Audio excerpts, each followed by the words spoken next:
after the Clipper game, you were like, "These two for Mhm. two for eruption." Did you foresee that kind of explosion tonight? I told the coaches this morning that he was approaching something that, you don't know, but he doesn't have those kinds of shooting nights consecutively. And I saw how frustrated he was in LA. I was like, they got to figure out a way to, get him going. And I wished it was, something that I did or schematically we tried to figure some things out. He just had one of those nights. And I think the only person that could have stopped him from scoring tonight was me by taking him out of the game. He just had one of those book nights that none of us take for granted. And on top of that, he was making the right pass out of the double team. That was even more impressive. And then as guys started making shots around him, I thought Chris's last three was about as tough of a three as you can, have to make, because he caught it and he couldn't tell if the guy was closing out, and he hitched it and still shot it pure. That was a big time play. But Book's an amazing basketball player, not just a scorer. I thought the competitive edge tonight gave us a lot of juice, because at halftime I showed clips, but I just said, we got to go out there and play with some confidence. I didn't see the confidence level at the place where we typically have it. We can't let shots dictate our confidence. And I thought Book led the charge in the second half. And it was just an impressive night. Curious what maybe you guys did defensively with CJ. Maybe he had a three early in the third. Yeah. He didn't score out. I don't know. I think he missed some shots. I looked at a couple of his shots when he took them. They looked pretty clean. But Mikal was in his hip. Josh was in his hip a little bit. And sometimes, that can have an effect. Just contesting a shot, putting a hand on a body before a guy takes off. Like sometimes that can affect a guy's shots. But CJ's an unreal scorer. So most of the time if he's off, it's because he's missing. But I don't want to take away from Book, J.O. and Mikal just hawking. Landry had something to do with that too. Those guys just stayed with it. And I thought they got confidence from Book. Once he started knocking down shots, then they're taking the ball out. We can set our defense. The first part of the game, first half, we couldn't throw it in the ocean if we were on a boat. And it just allowed for them to get into transition. Once we started making shots, our defense got set. Our third quarter defense was so much better. They had 26 points as opposed to 41 in game 2 in New Orleans. So that gave us some confidence as well. With all the time, we talked about Chris spending a little more time off the ball this Yeah. year. And some of those threes he were hitting, a lot of them catch and shoot. Do you feel like he's getting more? No, everybody's like, shoot it. Like we want him to take, if Chris took 6, 7, 8 threes a game, we'd all be happy, because we know that's what he works on every day. But he knocked down the ones that we needed tonight for sure. There was one in the corner, and I couldn't even see if he could see the basket. Like the contest robbed me from seeing Chris, so I couldn't even tell if he could see the bucket, and he knocked that one down. And then the one he hit on the left wing tonight was almost like a dagger, and that gave us confidence to go back down and play better defense out of the timeout or in half court. I can't remember. Josh, he started off the season, inconsistent minutes, and now he's getting the Zion assignment down the stretch. Just what can you say about his defense? I thought, he has the ability to stay in your way. Now, I don't know if anybody can stay in Zion's way. I mean, he still got to the basket and scored a number of shots going left. The key for me was he only got 16 shots and he only got 7 free throws. That's something that I thought helped us. If he was in double-digit free throws, that means he's fouling, getting us in foul trouble. But Josh did a really good job of making it tough for him to catch on his spot. There were a few times where he got to his left hand and, he scored. Biz came over one time and think he got fouled, or Nance got fouled, but then he missed 2 free throws. So it's pretty good to get the ball out of Zion's hands. But Josh is just one of those guys that has a huge impact on the game on both ends. I thought the offensive rebounds he got were about as impressive as any play that happened tonight. I mean, he just kept going, and you could just see him spring off the ground and go above everybody to get it. And like I said, I got to figure out ways to get him on the floor because he helps us on both ends. What did you think of, you talked about the free throw line, was there anything that you felt you guys did to keep them on, kind of better defense, is it better defense? Probably a little bit of both.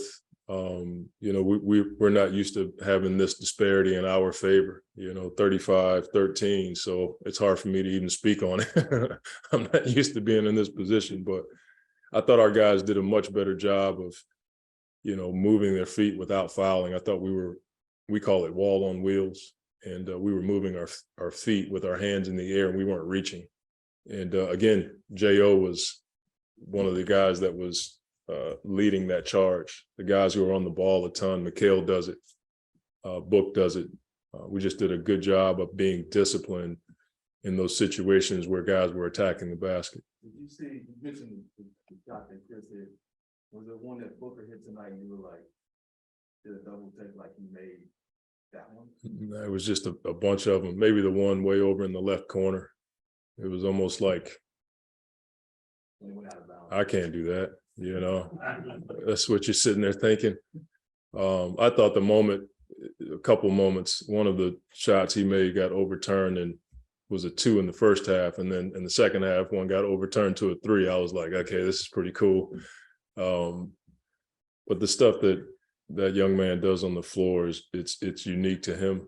You know, you're grateful for it and you enjoy it. And he gave our team a lot of energy tonight, not just with the scoring, but just that competitive drive. You know, coming out of halftime, everybody, I didn't feel it the way that I typically feel it, but he was like, okay, I got this. And I think, again, the only person that could have stopped him tonight was me by taking him out of the game.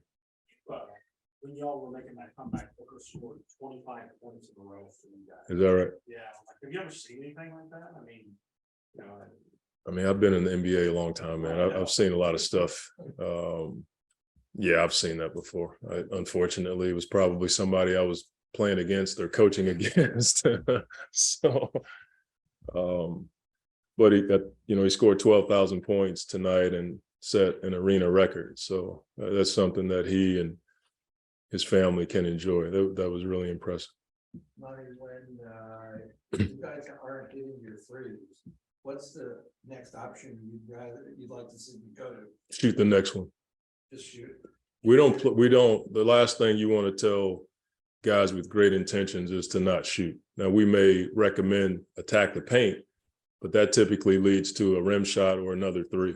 You know, we never want our guys thinking about, you know, shooting 2s over 3s.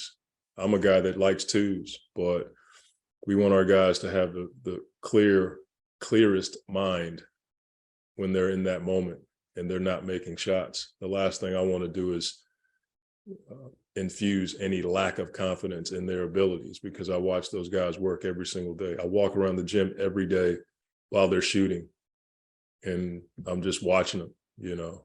And sometimes I watch to see what kind of play I can draw up for those guys, but most times I'm just watching them shoot because I enjoy them working. And so because of that, we have a saying called reps remove doubt. When I see the guys getting the work in, I want them to shoot it in every situation. And it paid off tonight. We kept shooting. Value is there in. Sorry. How much value is there in dealing with adversity in the regular season? You guys obviously lost this team. Yeah. After they come back tonight.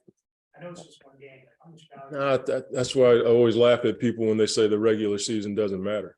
You know, this is where you build the calluses. This is where you build the grit.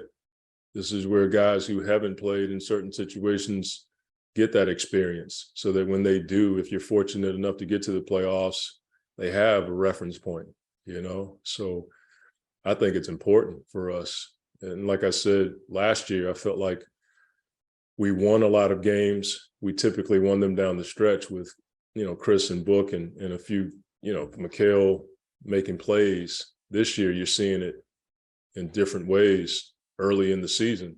Josh, D. Lee, guys who haven't been in our program that are making plays.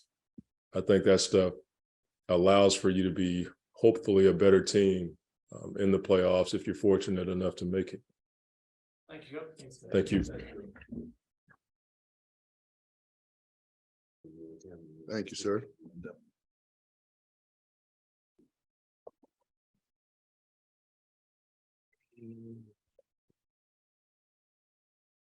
A game like that, you probably could have stood the whole time. Yep. Just in terms of this, having a night like that and both of them saying that your energy tonight was like, really high. I won't have the guys. How much did all of that add up to you? I mean, it was important. We dropped 2 games of those guys just last week, and now the series is 2-2 for the season. A potential matchup in the playoffs, and we understand that. So, just want to come out and set the tone. Seriously, obviously, that was a strip down 20 for like mid third and mid fourth, 25 straight. What was going for you? Never seen you hitting shots, staying out of bounds. What was happening? You said you never seen that? No, I've seen it. Okay. I said you hit. I've seen it. Oh, okay. I thought you said never seen you do that. I'm just saying what was the point for doing that. I was just making shots, man. I've been a bit of a slump, and just got to keep shooting. That's what I live by, and I was put in the right situations to make the right plays, and I usually just want to make the right play every time. But once I get it in a little bit, shooting over a hand is the right play. But you see, late Chris got a few open threes out of the traps. J.O. on the boards, Biz and Jock setting screens the whole night. So, to be down 24 and come back and win, it takes a whole collective group. You kind of had you had your swagger going in the first half, 22 points, but nobody else did. How did you kind of will the rest of the team, because Josh played real well in the second half. Yeah. It looked like your confidence kind of bled over to everybody else in the second half. What was that like? I mean, that's a big compliment you just gave me, because that's what we want to do. We feed off each other's energy, and, we have really talented guys on this team. Even being down men, we're still going deep into the bench, and these guys are ready to go. So, just to name a few, like I did, we don't win this game tonight without J.O., without Josh. And that's just the name of the game, man. Just being a leader and, letting them know it's the NBA. We've seen bigger comebacks. We've seen comebacks less than that. And, it's just the nature of the game. How many times did you ever score half the team's points?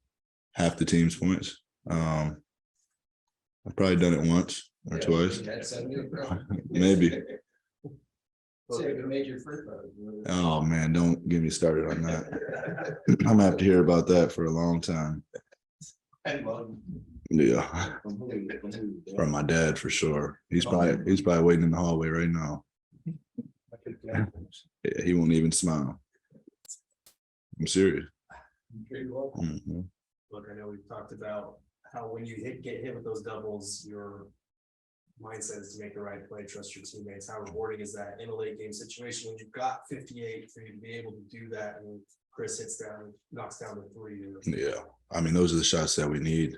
That's what it's going to come down to. If teams try to throw junk defenses, I mean, it's basic math. It's 5-on-5, 2 people are on me. There's going to be 1 open. So, the quicker we can get off the ball and make those exchanges, the more open the next shot's going to be. So it's something that we drill as a team. We know it's coming. We see it, almost every game or every other game. And, we just try to make teams pay. With Josh, obviously lately he's been making an impact. It feels like his plays have been infectious, just from the energy and the defensive plays he's making. I mean, he's just, he's a worker. He's not going to give in.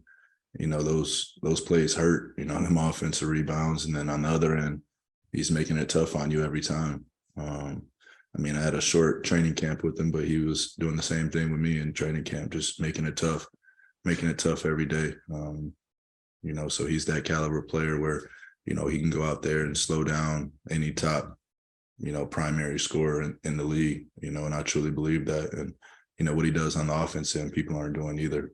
What does setting the arena record mean to you? And is that something you can enjoy at the moment? 100%.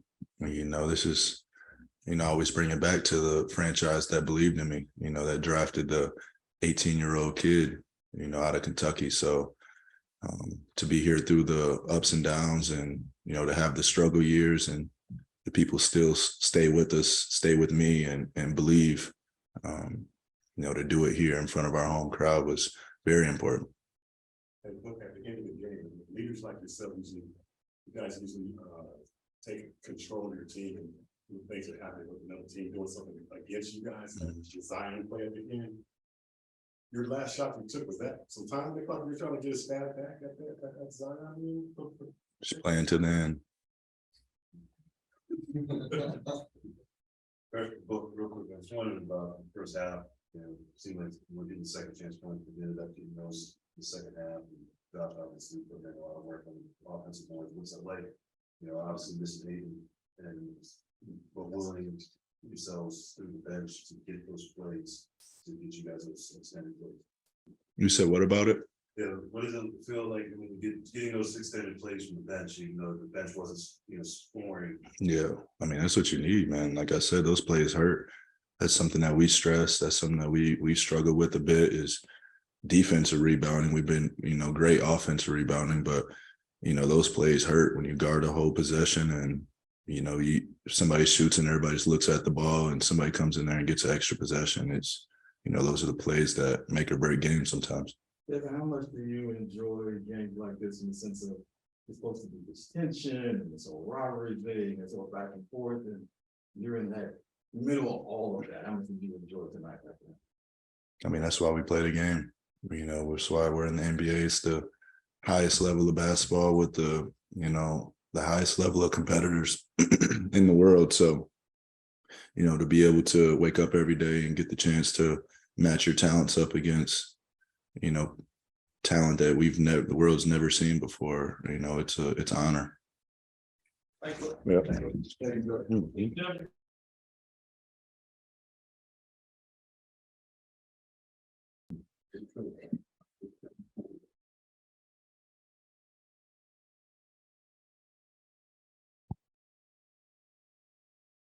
Josh, first time we talked about being Swiss Army knife, how it was that to once again be that individual tonight for this thing? I don't think I was that individual. I think coming to this game, we had a game plan that was going to take a team effort. And we went out there and we played as a team and we defended as a team. CJ got hot quick. Zion was put a lot of pressure on our bigs and our paint. So as a team, after halftime, we just came together and said, look, enough is enough. And we went out there and executed defensively. When that's about the offensive rebound, at the end towards the end of the fourth quarter, we got back-to-back on. But that doesn't matter when I let that possession go. For me, it was I'm trying to win. That's all that was going through my mind. We won the first one in the season and then lost two at their spot and, didn't put a bad taste in our mouth. And I still didn't forget that. So I, whatever it took and, Book, it's hard to crash at first. The Book wasn't missing. So, but I still just kept going and going. And the ones that came my way, I just tried to grab them and just do what I could help my team do to get the win. On the defensive end, when you're matched up with a guy like Zion, just what are you trying to do to keep someone like that from getting? One, he's one of the best players in the league in drawing fouls. So one, show my hands, not try to put my hands on him and just try to guard him with my body and just stay in front and just trust that, the other four guys on the court with me are in their respective spots where they can help and dig and make him thinking about going to the paint rather than just him having a straight line drive and bulldozing his way to the paint. Because when he does that, he's, is very tough, as we all know. We were talking to some of your teammates earlier at shoot around today about some of the blocks you've had recently and snatching the ball out of the air. We've seen you do that against James Harden in the past, but just kind of, has that always been something that you've been good at? Yeah, I've done it quite a few times off the radar. But me, just personally, I don't give up on any plays. I'm not a big believer in letting just contesting shots. If I can block them, I want to block them because as you've seen, I think it was first quarter, Najee Harris, we played defense for a good 23 seconds and Najee Harris was fading right on the right wing and threw up a prayer. And the Lord answered it. You know what I'm saying? So personally, I'm like, okay, if it can go up, it has a chance to go in. So as much as I can, try to block it. But that particular play, I just, anticipated him shooting because the shot clock was going down. So I kind of got a better edge on that shot.